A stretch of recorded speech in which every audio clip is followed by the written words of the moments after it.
Hello friends, जय हिंद। आज हम लोग पढ़ेंगे परागण के बारे में। परागण क्या है?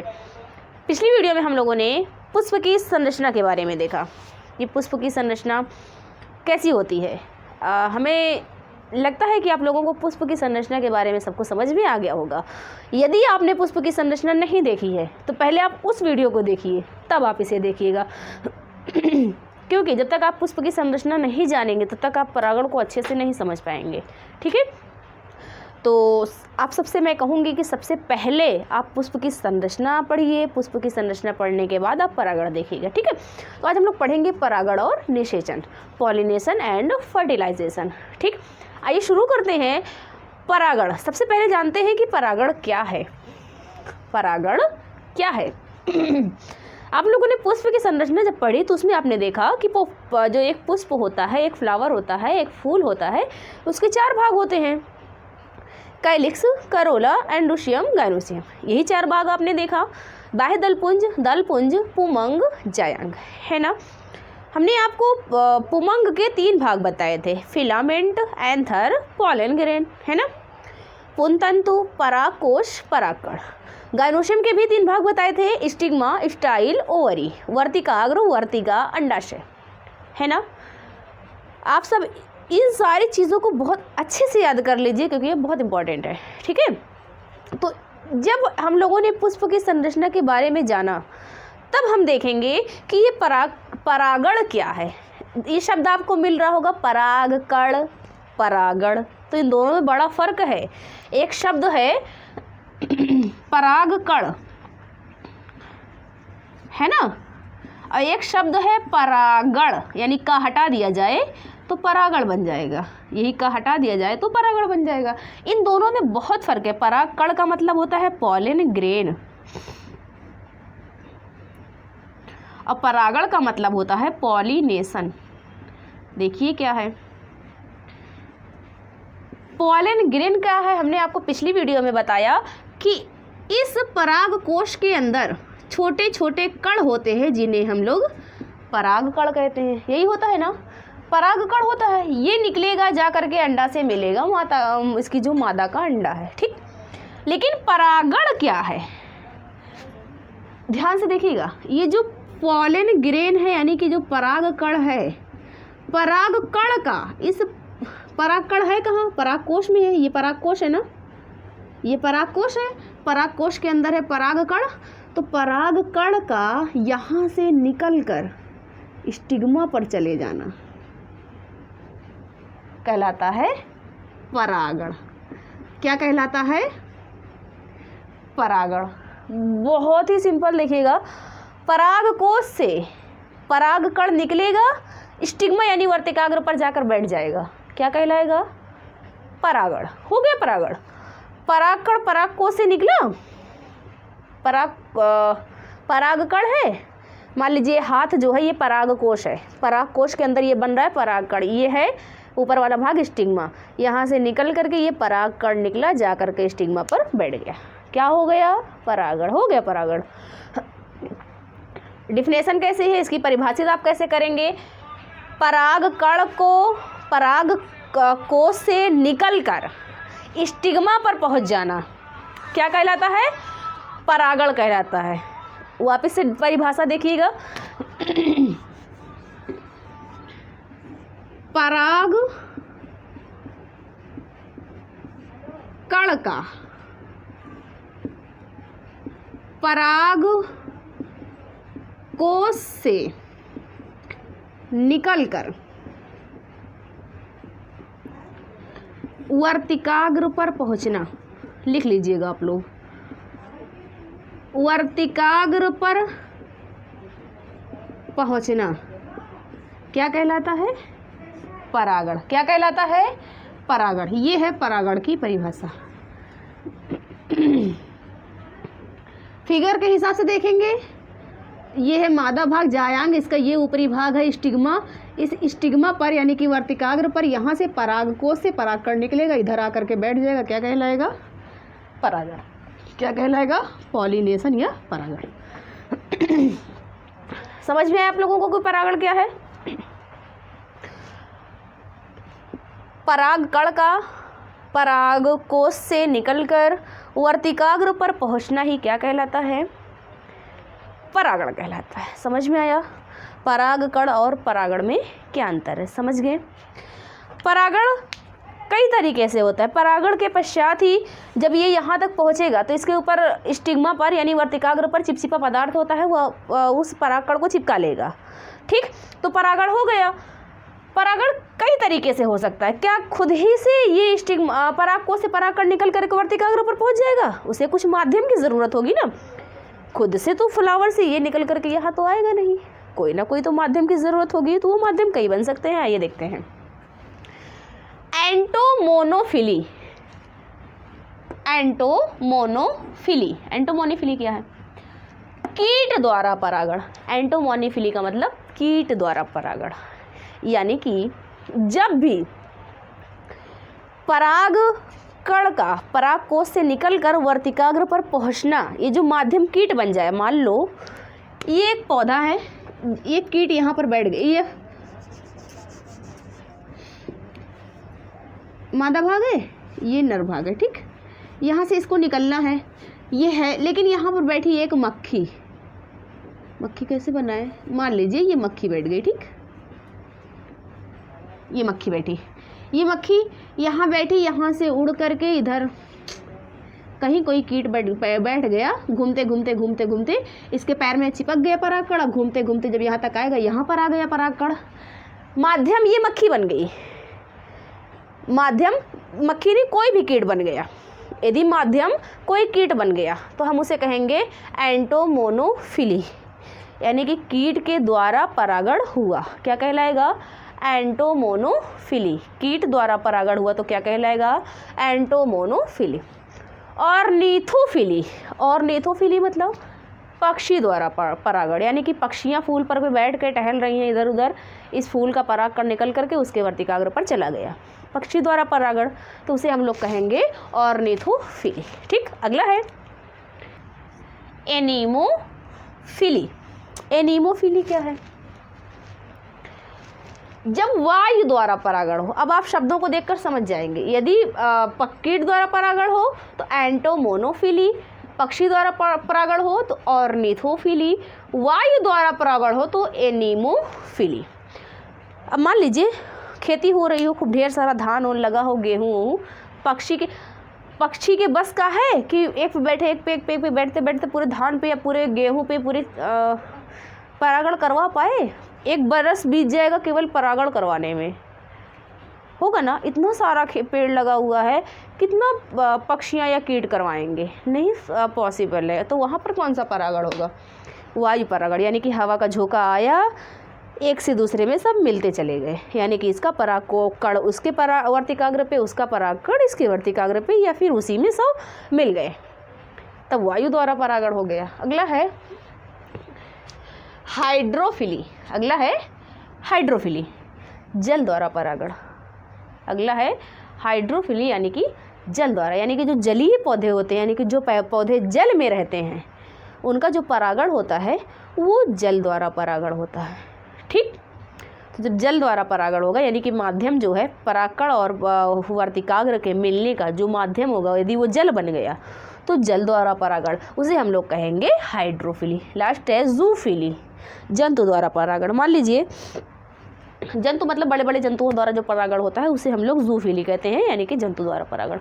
मान लीजिए आप किसी बाग या कहीं टहलने वहलने के लिए गए, किसी गार्डन में। ठीक, अब आपको पुष्प बहुत सुंदर सुंदर लगे हैं, आपने पुष्प के ऊपर, फूल के ऊपर हाथ लगाया और ऐसे करते चले गए, है ना? जब ऐसे करते चले गए तो क्या पता आपके हाथ पे परागकण लग करके एक फूल से दूसरे फूल के वर्तिकाग्र पर इधर उधर लगता चला गया, तो आपके द्वारा परागण हो गया। और जब आपके द्वारा परागण हुआ तो आप तो एक जंतु है ना, तो हम लोग कहेंगे जूफिली। किलो का फूल है, ये दुनिया का सबसे बड़ा फूल है रेफलेसिया, ये 40 किलो का लगभग होता है। इसमें इंसान कर पाएगा कीट वगैरह? इसमें हाथी द्वारा परागण होता है, यानी कि हाथी जाती है रेफलेसिया के फूल पे, अपने सूंड को टच करती है जब, तो उसके सूंड में परागकण आ जाता है, और जब ऐसे करती हुई आगे की ओर जाती है तो वर्तिकाग्र पर लग जाता है। ठीक है, तो उसमें किसके द्वारा परागण होता है? हाथी द्वारा। दुनिया का सबसे छोटा फूल है उल्फिया, सबसे छोटा फूल है, इसमें कीट द्वारा परागण होता है। किसके द्वारा परागण होता है? कीट द्वारा परागण होता है। ठीक है, तो आपने जाना कि परागण का माध्यम क्या क्या हो सकता है। तो परागण जो है कीटों द्वारा भी हो सकता है, पक्षियों द्वारा भी हो सकता है, वायु द्वारा भी हो सकता है, जल द्वारा भी हो सकता है, जंतुओं के द्वारा भी हो सकता है। कई सारे माध्यम हो सकते हैं परागण के। परागण क्या है ये भी आपने जान लिया। परागण किन किन माध्यमों से हो सकता है ये भी आपने जाना। अब और आगे हम लोग देखते हैं कि जो परागण है ये 2 प्रकार का होता है। कितने प्रकार का? 2 प्रकार का। कौन कौन? स्वपरागण यानी कि सेल्फ पॉलिनेशन, पर परागण यानी कि क्रॉस पॉलिनेशन। बहुत ही इजी है, आप थोड़ा सा कंसंट्रेट करेंगे आपको अच्छे से समझ में आ जाएगा। परागण 2 प्रकार, स्वपरागण और पर परागण। स्वपरागण क्या है, पर परागण क्या है, आइए देखते हैं। मान लीजिए 2 पेड़ लगाया हमने अपने घर में, एक ये गमले में, एक ये गमले में। इसमें देखिए 2 फूल खिला हुआ है, इसमें 1 फूल खिला हुआ है। ये फूल का हमने इंटरनल स्ट्रक्चर बनाया हुआ है, जो कल की वीडियो में हमने आप लोगों को बताया था कि उसके चारों भाग दिखे हैं। यहाँ पे देखिए कैलिक्स है, करोला है, एंड्रोशियम है, गाइनोसियम है, सब कुछ है ना। यहाँ पर हमें परागण समझना है तो हमें सब कुछ दिखाना पड़ेगा। ठीक है, तो मान लीजिए 2 पौधा लगा हुआ है, इसमें देखिए 2 फूल खिले हुए हैं, इसमें 1 फूल खिले हुए हैं। कई सारे खिल सकते हैं लेकिन फूल खिले हुए हैं। ठीक है, दोनों में। मान लीजिए इस वाले फूल का ये पुमंग है यानी कि एंड्रोशियम है, पराग कोश में बना परागकण। ये परागकण यहाँ से निकलकर अपने इसी फूल के वर्तिकाग्र पर चला गया, इसे हम लोग कहेंगे स्वपरागण। क्या कहेंगे? स्वपरागण। मान लीजिए इस फूल के इस वाले पुमंग के यानी कि परागकोश से परागकण निकला, इसी के परागकोश से परागकण निकला और ये उसी पौधे के दूसरे वाले फूल के वर्तिकाग्र पर चला गया, यानी कि यहाँ आ गया। एक देखिए निकल करके अपने ही फूल के वर्तिकाग्र पर जा रहा है और दूसरा जो है वहाँ से निकल करके अपने ही पौधे के दूसरे वाले, एक ही पौधा है ना, दूसरे वाले फूल पे जा रहा है। ये भी स्वपरागण हुआ, ये भी स्वपरागण। ये कौन सा परागण है? स्वपरागण। ये कौन सा परागण है? ये भी स्वपरागण है। ये भी स्वपरागण, ये भी स्वपरागण। स्वपरागण का मतलब, स्वपरागण कैसे बताएंगे? जब किसी पौधे के पर लगे पुष्प का परागकण उसी पुष्प के, ये परागकण है ना, उसी पुष्प के वर्तिकाग्र पर जाए तब स्वपरागण। मान लीजिए एक पौधे के एक पौधे पे 2 पुष्प लगे हैं, पहले पुष्प का परागकण निकलकर उसी पौधे के दूसरे पुष्प के वर्तिकाग्र पर चला जाए तब कौन सा परागण? तब भी स्वपरागण हुआ। क्लियर है बिल्कुल? स्वपरागण। अब परपरागण क्या है? स्वपरागण आपने समझा, परपरागण क्या है? मान लीजिए इस फूल का ये परागकण यहाँ से निकला, अब यहाँ से निकल करके ये अपने पेड़ के किसी भी फूल के वर्तिकाग्र पर ना जाकर बगल वाले पेड़ के या कहीं दूसरे दूर किसी पेड़ के, किसी भी मतलब सेम जाति का होना चाहिए, जैसे आम का है तो आम पर ही जाए, कहीं और ना जाए। ठीक, सेम जाति का हो, इस वाले फूल के वर्तिकाग्र पर पहुँच गया। अब कौन सा परागण हुआ? अब हुआ परपरागण। कौन सा परागण? परपरागण। अब आप कैसे बताएंगे? जब किसी पौधे पर लगे पुष्प का परागकण निकलकर उसी जाति के किसी अन्य पौधे के पुष्प के वर्तिकाग्र पर चला जाए तब कौन सा परागण होगा? परपरागण होगा। ठीक है, उसी पुष्प के वर्तिकाग्र पर अपने ही पुष्प के वर्तिकाग्र पर गए, यानी कि उसी पुष्प का परागकण भी है, उसी का वर्तिकाग्र भी है, तो स्वपरागण। एक फूल से परागकण निकला, अपने पौधे के किसी दूसरे पुष्प पर चला गया तो भी स्वपरागण। लेकिन एक फूल से निकला, अपने ही जाति के किसी दूसरे पेड़ पे चला गया तब परपरागण होगा, यानी कि क्रॉस पॉलिनेशन होगा। स्वपरागण परपरागण समझ में आ गया आप लोगों को? कुछ लोग कंफ्यूज होते हैं कि युग्मक क्या है, युग्मनज क्या है, भ्रूण क्या है, या फिर कहे गैमेट, जाइगोट, एम्ब्रियो क्या है। अब इसमें देखिए जो परागकण आ रहा है, इसी फिगर के माध्यम से हम लोग थोड़ा सा समझने का प्रयास करते हैं कि युग्मक क्या है, युग्मनज क्या है और भ्रूण क्या है। ठीक, 1 मिनट।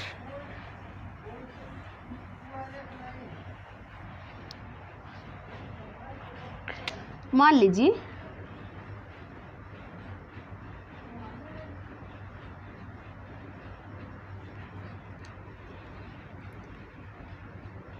इसमें ये परागकण है छोटे छोटे, ये गायनोशियम मादा भाग है ना, इसमें मान लीजिए ये अंडा है। ठीक, अभी देखिए यहाँ से ये परागकण निकल करके इस वर्तिकाग्र पर पहुँचा, ये परागण हो गया।